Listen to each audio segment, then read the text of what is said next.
Welcome to the Canarian International Meeting of Alcoholics Anonymous. My name is Mossy and I am an alcoholic.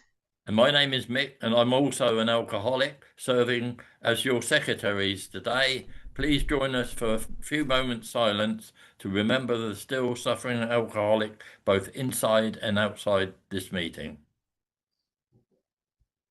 Jane is going to read the preamble, I believe. Here you go, Jane.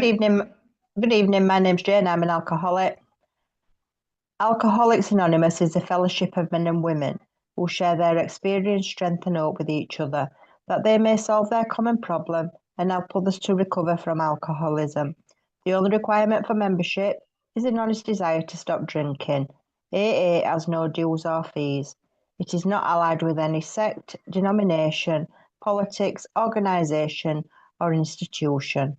Does not wish to engage in any controversy, neither endorses nor opposes any causes. Our primary purpose is to stay sober and help other alcoholics to achieve sobriety. Thank you, Jane. And a very warm welcome goes out to any newcomers or anyone returning to Alcoholics Anonymous. So in true Mossy style, and Nick, we decided to put our thoughts together and we sent a carrier pigeon over to Spain, and we ended up, B caught the pigeon. So B is my hero for today, my hero and my Valentine. So B, you've about 45 minutes to speak, B. And nobody's going to give you a gentle reminder to wrap it up. You just keep going, girl, okay? And thanks for saving us our bacon today. Oh, thank you, Mossy. Thank you so much. I'm happy to be your Valentine. And it's dangerous to give me free rein. I'm talking about my favorite subject, me, obviously. My name is P and I am an alcoholic. And I do have a sobriety date, which is August 23rd of 1992. So that means I've been sober for just over 33 years. I'm coming up on 34 years now in February, since I first walked into the rooms of Alcoholics Anonymous saying I was an alcoholic. I had dabbled in AA a few years before, but decided it wasn't for me because obviously my problem is more deep-rooted and deep-seated than a simple alcoholic. So, yeah, like I said, I have a sobriety date, August 23rd, 1992. I have a sponsor. His name is Ronald White, and he knows he's my sponsor. I have a home group, Never Too Early, Big Book Study Workshop on Sundays out of Los Angeles. I do service in AA. I have sponsees, and I know I'm their sponsor. I know they are my sponsees. Some of them have sponsees, and they know that I'm their grand sponsor, whatever you want to call it. I am absolutely active in all three sides of the triangle. And that is, for me, a minor miracle. Let's just put it that way. Because I am selfish and self-centered to the core. And my factory settings are being selfish and dishonest. Since I have a lot of time to talk, I'll tell you a bit about where I come from and what I was like. So I'm Icelandic by birth. And obviously my name isn't B, it's Berglind Nanna, but try saying that 5 times fast. For ease and comfort for everybody in the rooms, it's B, and everybody's comfortable calling me B, and I answer to that. I'm raised in an alcoholic household. It doesn't make me an alcoholic. I'm raised in a loving household of 2 parents, 2 sets of grandparents. I had 2 brothers growing up, one who was 6 years older than me and one who's 2 years younger than me. And interestingly enough, both of my brothers turned out to be alcoholic just like me. My mom died 3 years ago. My dad is still alive, and he is still not an alcoholic. He has been a very sick enabler most of his life.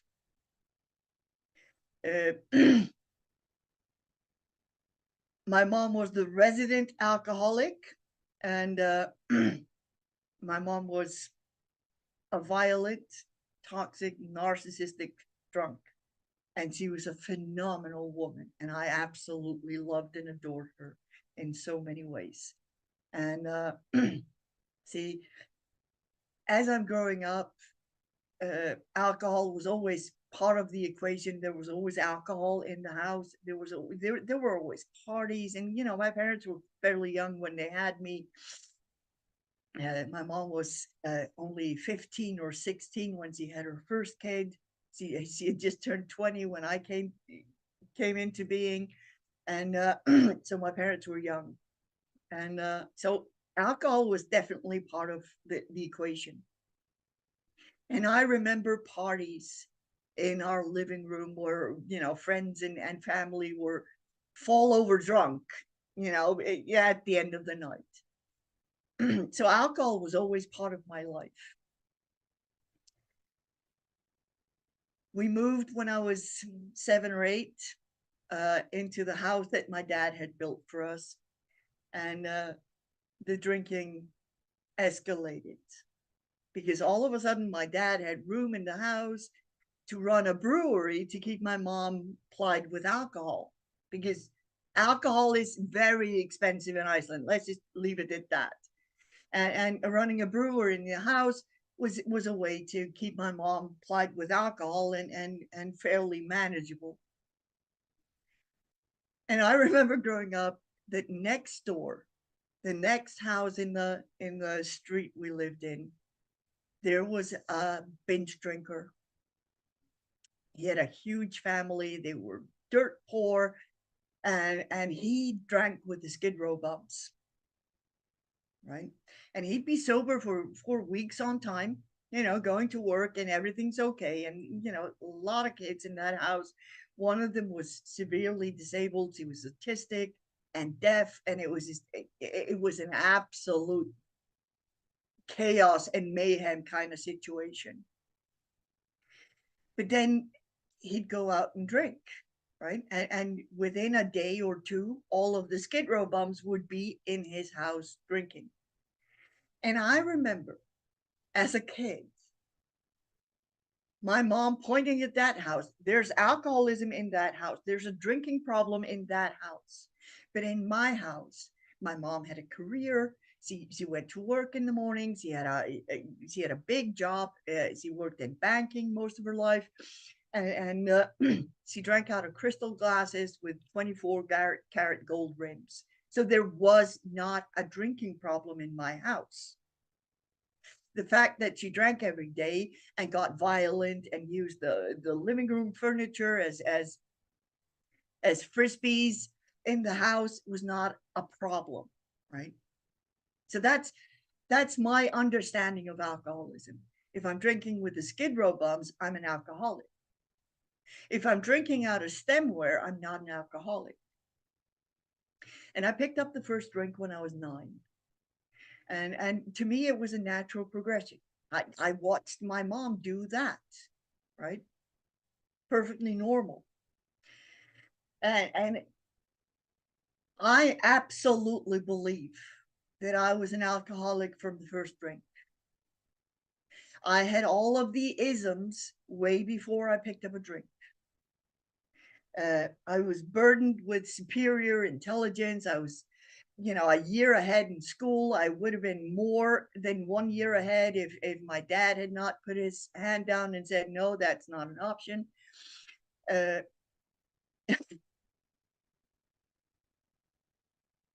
I was a wonder child in music. I started playing violin when I was 4. I was supposed to be the next symphonic concert maestro in the Icelandic Symphonic Orchestra. And you know, expectations are just the bane of my existence, right? And here's where my alcoholism kicks in, right? I absolutely felt the expectations that I'm supposed to come home with nothing but 10s from school, right? Nobody said that. Nobody said, hey, B, I want you to bring home a 10 from that exam, right? Nobody did. Nobody said explicitly, I want you to be the next concert maestro of the symphonic orchestra. But those are the expectations that I heard and felt. See, I'm an alcoholic. I am never at ease in my own skin. I'm always too much or too little. I never fit in. I never sort of just, I'm never able to just be, right? I have to justify my existence. I have to rationalize my existence. I have to make sure that you absolutely love me and adore me, and that everything I do is absolutely to your perfection. And that is a really bad way of living.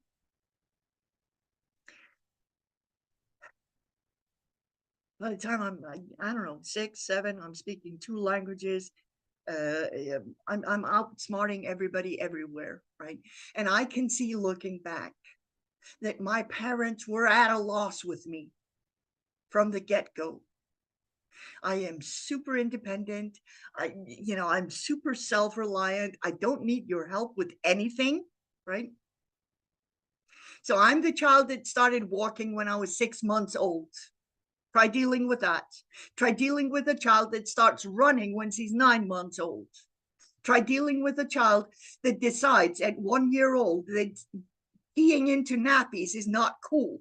So I wake up in the middle of the night and climb out of my crib, and I walk in the darkness into the bathroom, and I climb up on the toilet and I take a pee, and then I climb off the toilet and I walk in the darkness back into my bedroom and I climb back into my crib. Try dealing with that. And I can see it now that my parents were at complete loss. They had no idea how to deal with this child. And it only got worse from there, right? By the time I'm 3, I had taught myself how to read. By the time I'm 4, I am reading fluently. Nobody taught me, right? How do you deal with a child like that? So I can see, looking back, how frustrated my parents were and how absolutely at loss they were. I didn't see it then. I didn't see it for a long time. I didn't see how, my life is unfolding in divine order, exactly as it's supposed to do. I was just a victim of my circumstances, and I played the victim really, really well. I probably have like 5 different PhDs in how to play the victim, right? So I'm absolutely sure that I'm born into the wrong family. I was sent home with the wrong people from the hospital. I'm supposed to be in a different country, in a different continent. I'm supposed to be living in a palace with servants on every finger.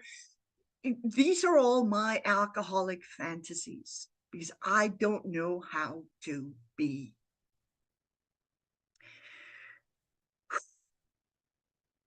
And from the time I walk into the doors of my first school, I'm being bullied in school.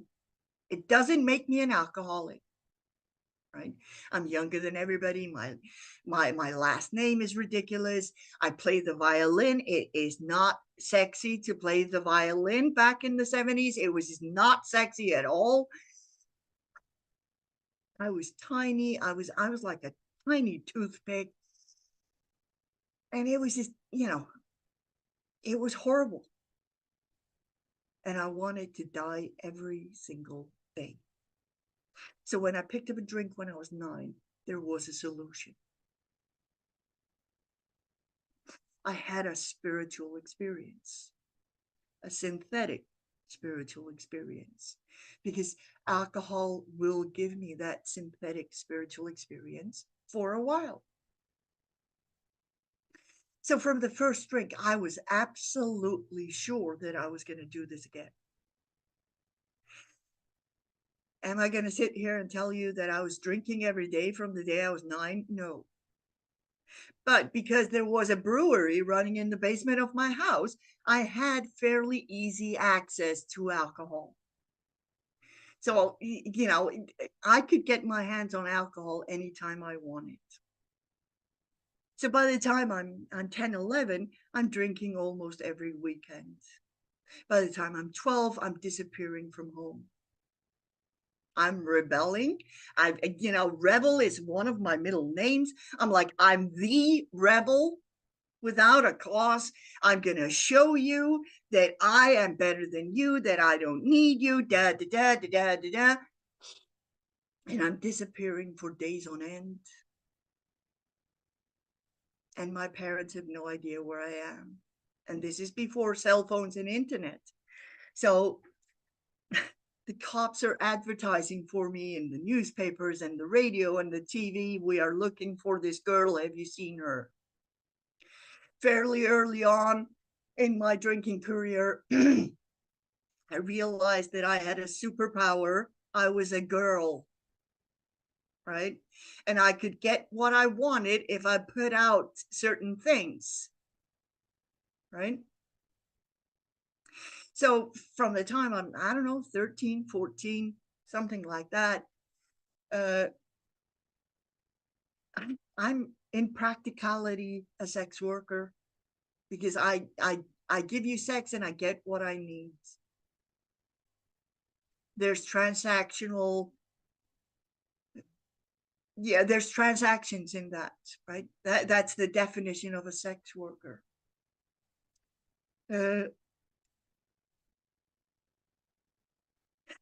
Pitiful, incomprehensible demoralization is what the big book talks about. And that has absolutely been my story. I remember from a very, very early age, I never wanted kids, but I had absolutely promised myself that if I ever would have kids, I was never going to put them through the misery and the pain that I went through. My mom used me as a punching bag for the first 18 years of my life, and it was what it was.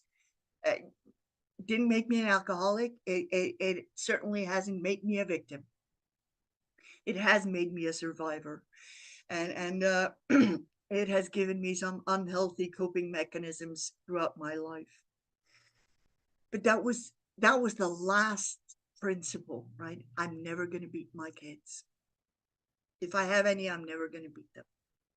And see, alcoholism is cunning, it's baffling, it's powerful. It will take me where I don't want to go, doing things I don't want to do with people I don't want to be associated with. That's just how it is. And I couldn't see it for a long time. I just could not see it. My best drinking buddies were my brothers. You know, alcoholism is a family sport in my family. Everybody plays, right? That's just how it is. Shake my family tree and bottles will start falling out.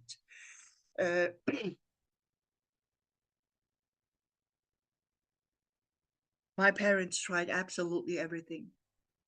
They tried geographical cures on my behalf. So they sent me across country. They sent me to a different country. They sent me to a boarding school. They did absolutely everything in their power. And I am an alcoholic. I will always find the fellowship I crave.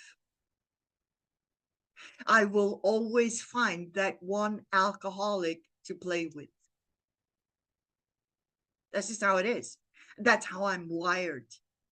And I've come to realize that I am always playing with other alcoholics. I don't play well with normal people. The muggles of this world just are completely baffling, and I don't understand them, right? They walk away from half a beer, and I'm like, are you not going to finish that? Like, really? They walk away from half a bottle of red wine or white wine, and I'm like, what do you mean you're pouring it down? This does not make sense to me, right? It does not make sense to me when people say, you know what, my girlfriend said I either stop drinking or she's gone, and I stopped drinking. And I'm like, what is wrong with you? right? I don't play well with muggles, but I play really well with alcoholics. And my choice today is I get to choose whether or not I'm playing with active alcoholics or sober alcoholics. That's my choice, right? And I tend to travel in pack of sober alcoholics today.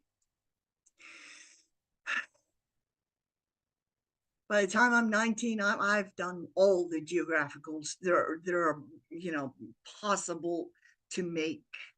And at 19, I find myself working at a fancy hotel in a fancy tourist place in Iceland. And wouldn't you know it, I find myself pregnant. Obviously, through no fault of mine. I mean, I just absolutely accidentally got pregnant, right? Not because I was taking precautions, because I was not. I don't care, right? And that last principle sort of pops up. I'm going to love this child. I am going to be the best mom there ever was in the history of mankind, right? So I stopped drinking. I stopped cold turkey. I was doing a lot of outside issues as well as alcohol at this point in my drinking career. And I stopped everything.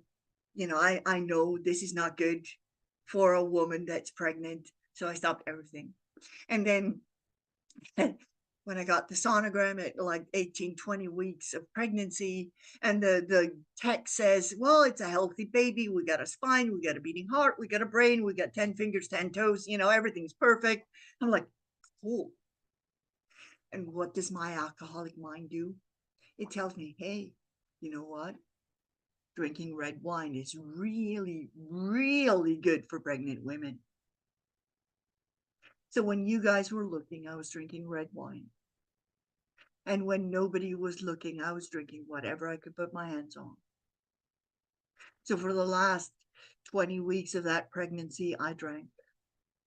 I drank most days, probably not every day, but most days. And then I had my baby boy, and he was beautiful and he was perfect. And I absolutely loved him with every single fiber of my being. And that lasted for 3 weeks. By the end of 3 weeks, I'm crawling out of my skin because I don't know how to be. And I need to drink. And I need to get a solution into this internal problem. And so I start drinking again, right? And for the first 3 years of his life, I dragged him through hell and back.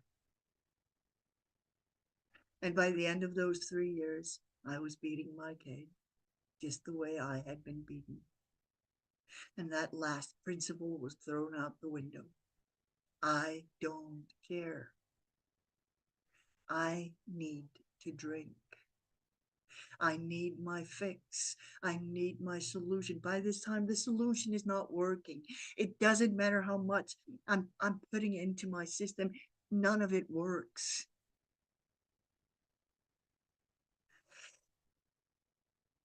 In January of 1992, I'm 22 years old. My life is an absolute,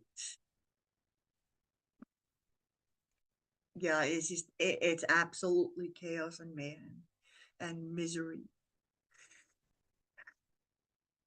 My younger brother had moved in with me because his girlfriend had kicked him out for relapsing after yet another rehab.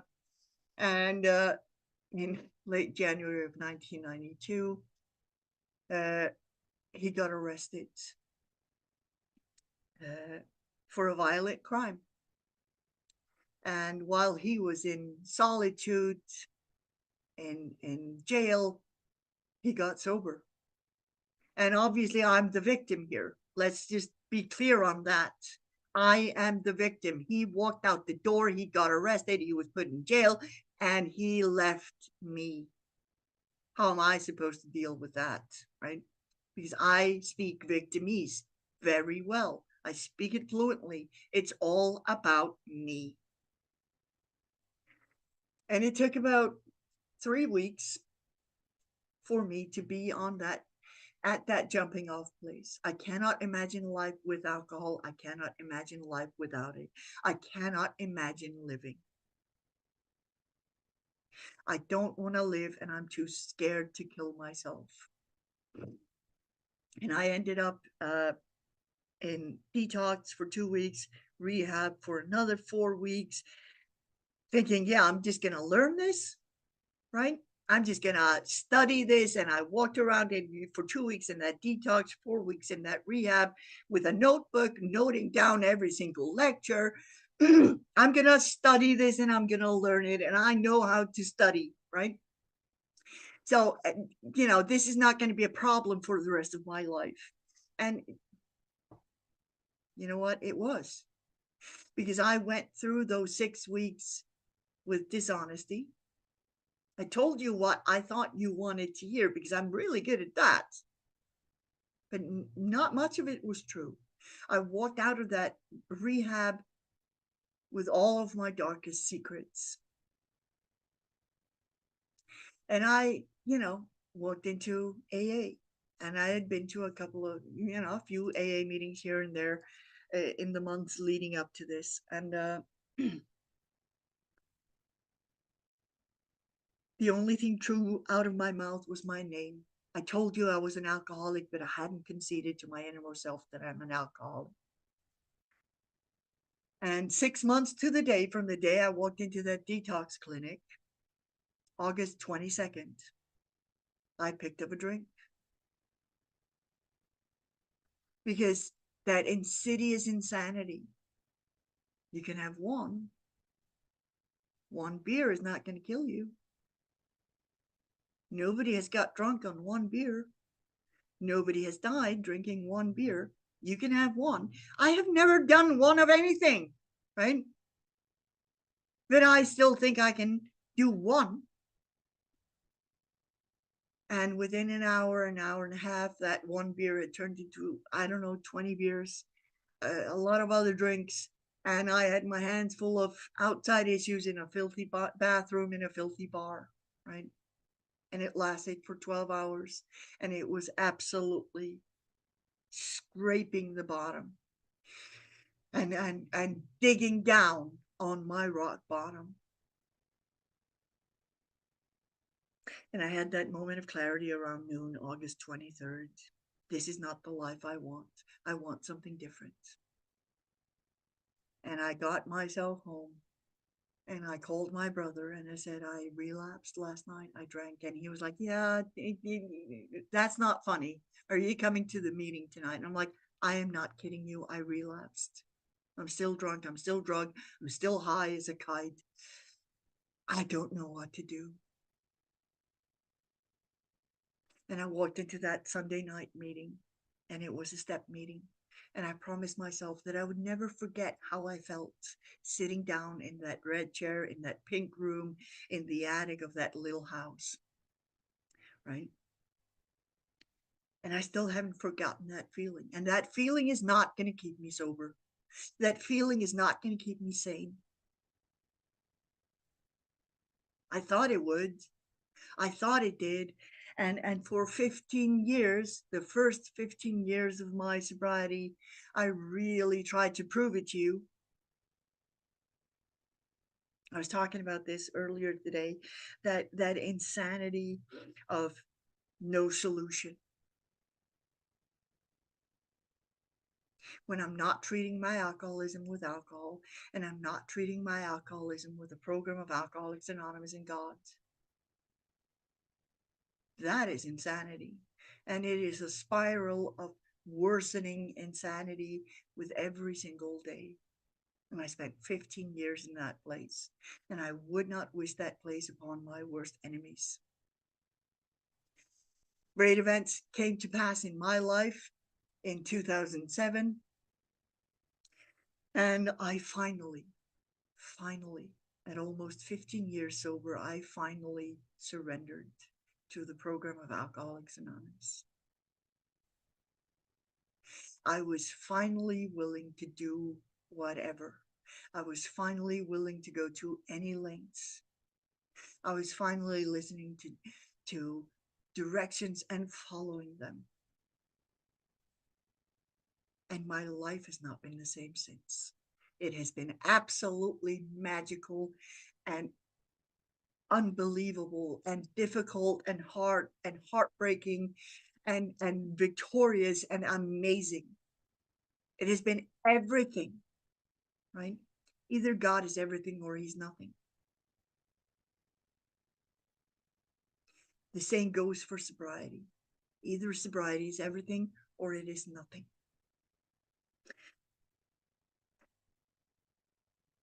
See, I told you, I can speak for hours on end about my favorite subject here. So that's who I was. And this is what happened, right?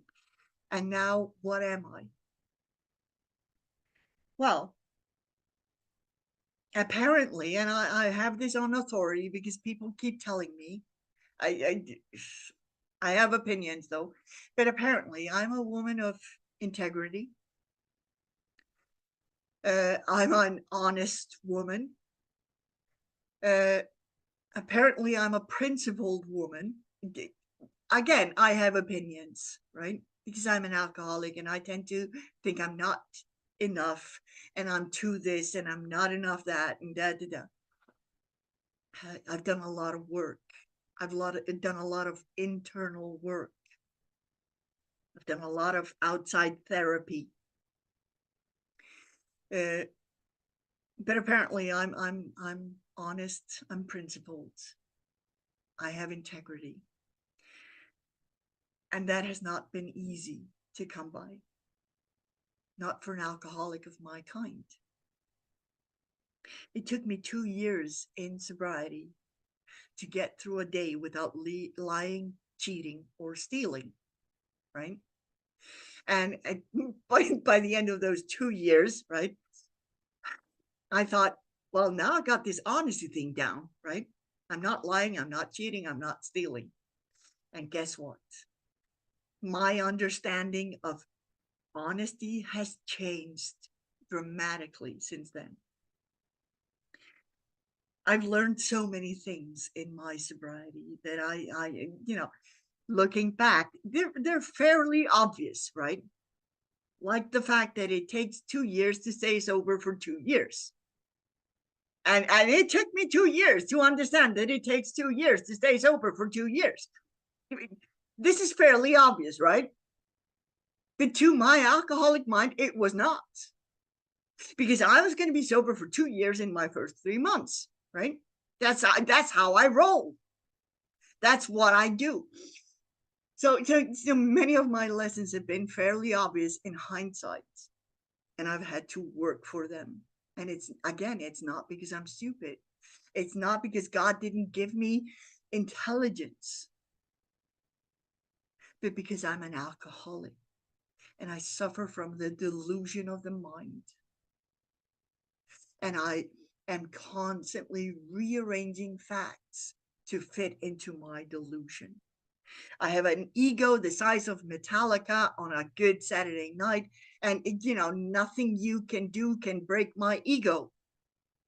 And my ego will rear its ugly head and say, you know what, I've got this, right?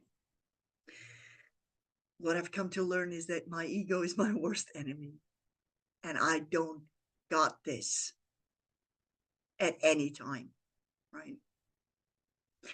What I have is a spiritual solution based on me keeping spiritually fit on a daily basis, 24 hours at a time. And it took me years to realize that I have to live my life emotionally and spiritually on a 24-hour basis. It took me a long time to realize that, yes, I can make 5-year plans and 10-year plans, and I can absolutely plan to be at a conference next year, but I still have to take it one day at a time.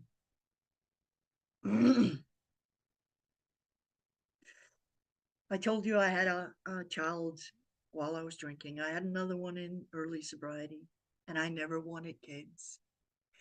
But both my kids are raised in the rooms of Alcoholics Anonymous. They both know where to go to find the solution to their problems. And both my kids are out there suffering from alcoholism. And there is absolutely nothing I can do about it. The only thing I can do is pray for them and keep a seat open for them in the rooms of Alcoholics Anonymous. I also know that I cannot carry the message of recovery to my kids. They will never hear it. But I can carry it to your kids and trust that you will carry the message to my kids.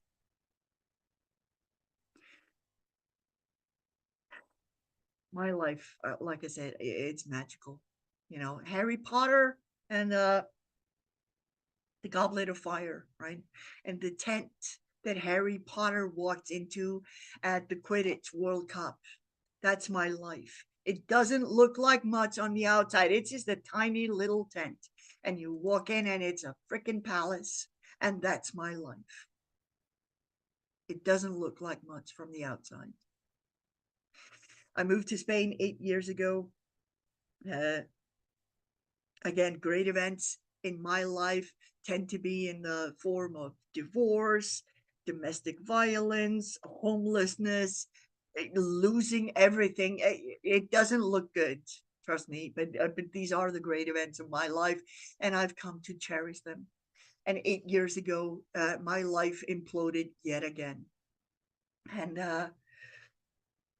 this time I lost absolutely everything. I had 2 suitcases of clothes, and that was it. I had never been to Spain. Not once in my life I'd been to Spain. And I bought a one-way ticket to Spain. And I took my 2 suitcases to Spain, and I stayed with a couple of friends for a couple of months. Absolutely heartbroken, and my life was in a million pieces, and I had no idea whether I would come back from it.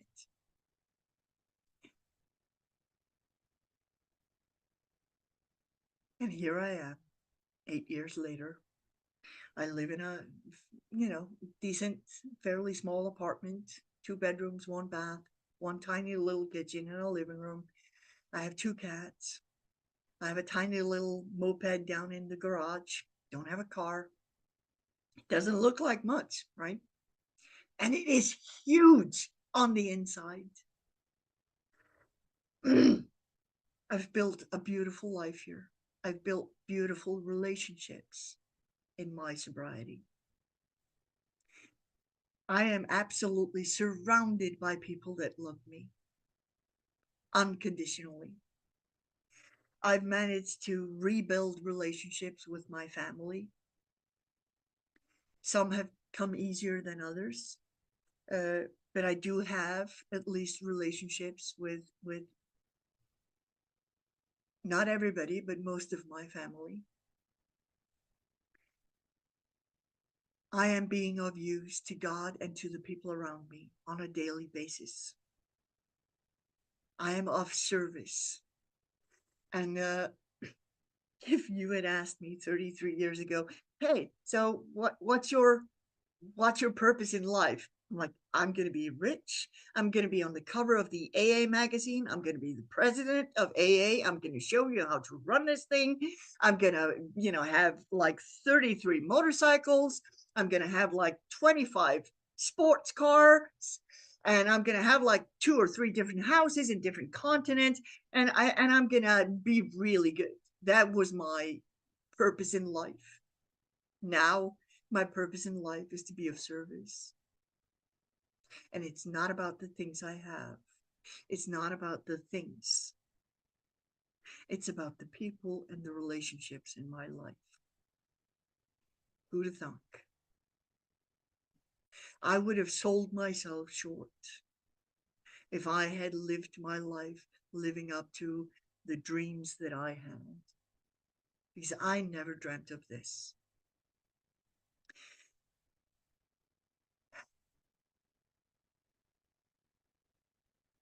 I'm not wealthy in any sense of that word, but I do manage to pay my bills on time and even put something aside, most months. But I have spiritual wealth. I have a huge spiritual life. My relationship with my God of my own misunderstanding, misconception, whatever you want to call it, has grown exponentially. Either God is everything or he's nothing. And my God is absolutely everything. I start each day off with a prayer. Thank you, God, for this day and everything it brings. It automatically puts me into a position of gratitude. And I cannot get pissed off over what happens today because I've already said thank you for it. I don't get out of bed until I finish my prayer and meditation. That's a non-negotiable thing, right? I end my day on prayer and meditation, and I'm in constant conversation with God in the hours between. I mean, fortunately, I live alone with 2 cats, so I get away with talking to God out loud all day long, and nobody bats an eyelash at it, right? I am grateful beyond measure for the life I've been given in the rooms of Alcoholics Anonymous. I absolutely love this program with the passion of 1,000 burning suns. Every single aspect of this program. And I know that this is not socially well-adjusted people anonymous. This is Alcoholics Anonymous. And the rooms of Alcoholics Anonymous are full of spiritually sick people. And I come across them on a daily basis. And I don't always like it. I don't always like how this disease manifests in you or the people around me. But today I have compassion. And today I have unconditional love. And my sense of honesty is still changing, right? 10 years ago, I realized that my sense of honesty was changing when I realized that I had to put on a seatbelt when I was getting into a car because it's the law of the land to use the seatbelts, right? A couple of years after that, I realized that speeding is dishonest. So I do my best to not speed when I'm driving or riding a motorcycle. I am not always perfect, right? But this is spiritual progress, not spiritual perfection. And I think I'm coming along quite nicely. I love my life, and I absolutely love my sobriety, and I would not want to change it for anything. So thank you from the bottom of my heart for my sobriety, for my life, for the love that you have shown me. My sponsor asks me to show up with grace and dignity and everything. And I'm like, don't you know who I think I am? I don't know what grace and dignity is. But see, when I ask God to help me show up with grace and dignity, he does. And I show up with grace and dignity, not because I'm full of it, but because God gives me the tools. I am nothing without God. And I am nothing without you and Alcoholics Anonymous. So thanks for being my Valentine today. Thank you for allowing me to be here with you and share my life with you guys.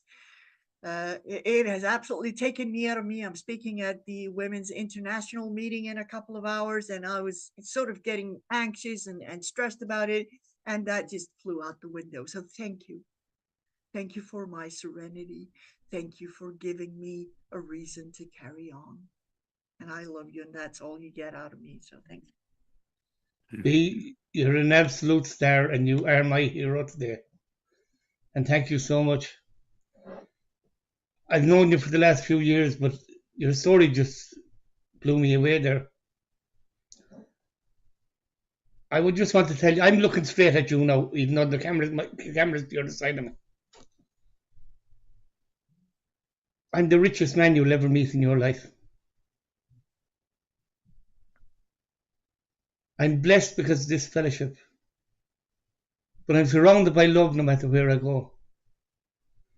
And I get a lot of travelling done, and I meet a lot of people, and I share a lot of laughs. I'm in the smile business today. And I try to do that, and I think I do it pretty good. I've learned how to be a husband, a son. I've learned how to be a father and a friend, I think. But the love I've been given in this fellowship has been unbelievable. And I do the very same as you. I wake up some mornings and I look around me and I think, geez, you're doing all right, man. You're doing all right. How did you end up here? And I get on a meeting. I do a bit of service. I don't know what God is, but I do give thanks. And I ask for help. I ask Him to keep the compulsion and desire for a drink and a drug away from me on a daily basis. And it works. You know, there's some amazing people in my life. So I wish everybody a good day today. A happy Valentine's Day to all those beautiful ladies. I'm only looking at one of you now. Guess which one? There you go. Right. Nick. Thanks, Mossy. B, what a wonderful share. You were the right one for me today, because, I identified with you so much, with the taking your first drink and the change in you. That was me. And I worked in a brewery and booze was everywhere, But at the end of my drinking, I had nothing, no wife, no children. At 3, my son said to me, I took him down the brewery and I had a drink in front of him. And he said to me, "Daddy, is that your medicine?" And I said, "Why, Jamie?" He said, "Because it changes you when you drink it." But I thought it changed me for the better, And coming into this fellowship, all the right people were there for me and are still there for me, And I loved how you ended your sharing, It made me feel warm inside.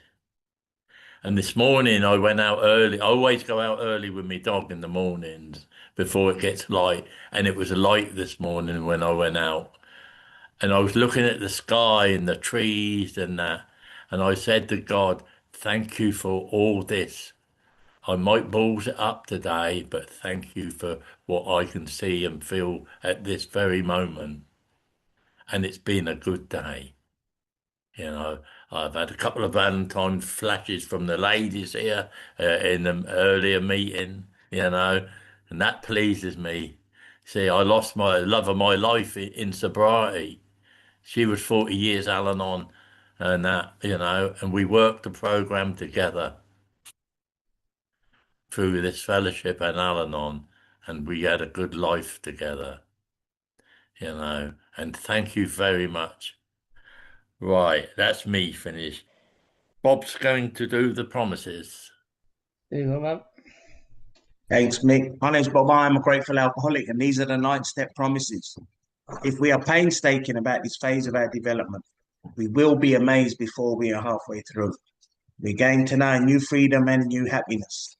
We will not regret the past nor wish to shut the door on it.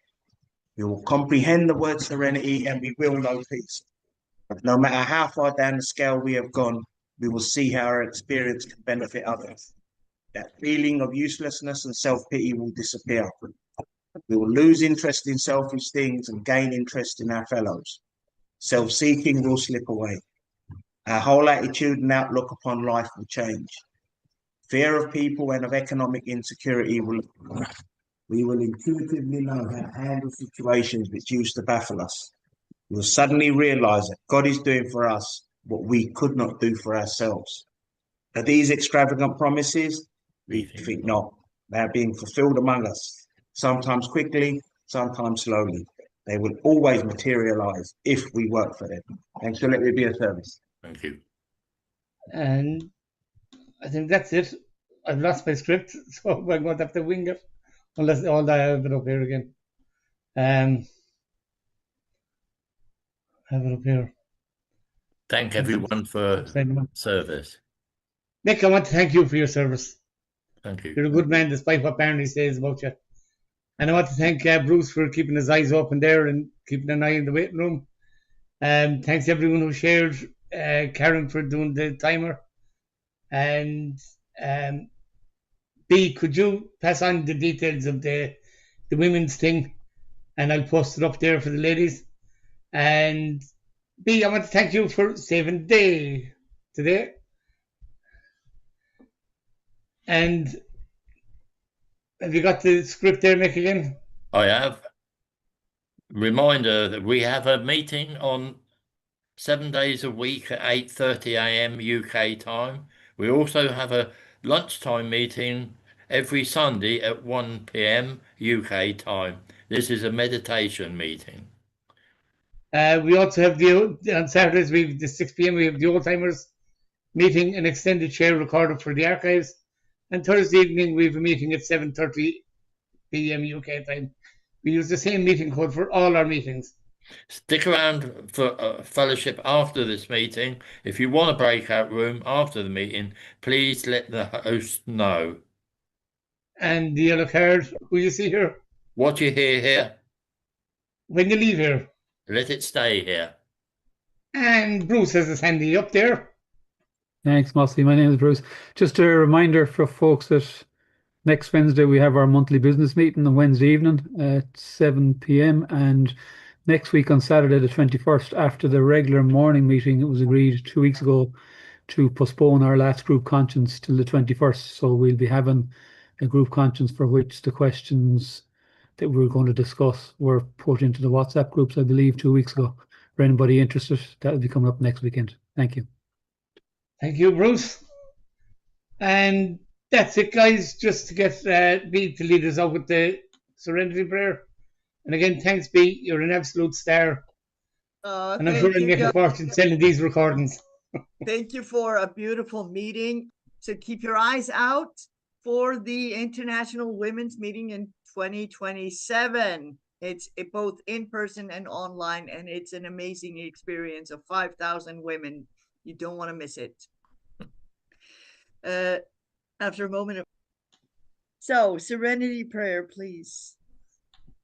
God. Grant me serenity.